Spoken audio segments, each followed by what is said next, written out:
ಎಲ್ರಿಗೂ ನಮಸ್ಕಾರ. ಕ್ಷೇತ್ರದ ಮನೆ ಮಾತಾಗಿರ್ತಕ್ಕಂಥ ಮಂಜುನಾಥ್ರವರು ಇವತ್ತು ತಮ್ಮ ಹುಟ್ಟುಹಬ್ಬವನ್ನ ಅಭಿಮಾನಿಗಳ ಬಳಗದಿಂದ ಆಚರಣೆ ಮಾಡ್ತಾ ಇದ್ದಾರೆ.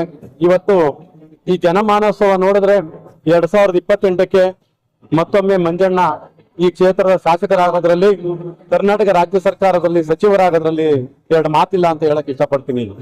ಇಷ್ಟು ಜನಸ್ನೇಹಿ ಜನಗಳನ್ನ ಸಂಪಾದನೆ ಮಾಡ್ತಿರ್ತಕ್ಕಂಥ ಮಂಜಣ್ಣ 106 ವರ್ಷಗಳ ಕಾಲ ಆರೋಗ್ಯವಾಗಿ ಸದೃಢ ಸಮಾಜ ಕಟ್ಟುವ ನಿಟ್ಟಿನಲ್ಲಿ ಕಾರ್ಯಪ್ರವೃತ್ತರಾಗಿ ಈ ಒಂದು ಕ್ಷೇತ್ರದಲ್ಲಿ ಇರಲಿ. ಎಲ್ರು ಮನೆ ಮನೆ ಮಾತಾಗಿರುವ ಮಂಜಣ್ಣ ಮನೆ ಮನೆ ಬೆಳಕಾಗಿ ಮುಂದಿನ ದಿನಗಳಲ್ಲಿ ಕ್ಷೇತ್ರವನ್ನ ಒಳ್ಳೆ ಅಭಿವೃದ್ಧಿ ಪಥದತ್ತ ಕೊಂಡೊಯ್ತಕ್ಕಂಥ ಕಾರ್ಯ ಮಾಡಕ್ಕೆ ಭಗವಂತ ಅವರಿಗೆ ಪ್ರೇರೇಪಿಸಿ ಆ ಒಂದು ಶಕ್ತಿನೂ ಸಹ ಅನುಗ್ರಹಿಸಿ ಅಂತ ಕೇಳ್ಕೊಳ್ತಾ, ಮಂಜಣ್ಣನವರು ಇನ್ನೂ ಇಂಥ 106 ಹುಟ್ಟುಹಬ್ಬಗಳನ್ನ ಆಚರಣೆ ಮಾಡ್ತಾ ನಮ್ ಜೊತೆ ಇರ್ಲಿ ಅಂತ ಕೇಳ್ಕೊಳ್ತೀನಿ. ಮಂಜಣ್ಣನಿಗೆ ಒಳ್ಳೇದಾಗ್ಲಿ, ಭಗವಂತ ಎಲ್ರಿಗೂ ಒಳ್ಳೇದ್ ಮಾಡ್ತೀನಿ.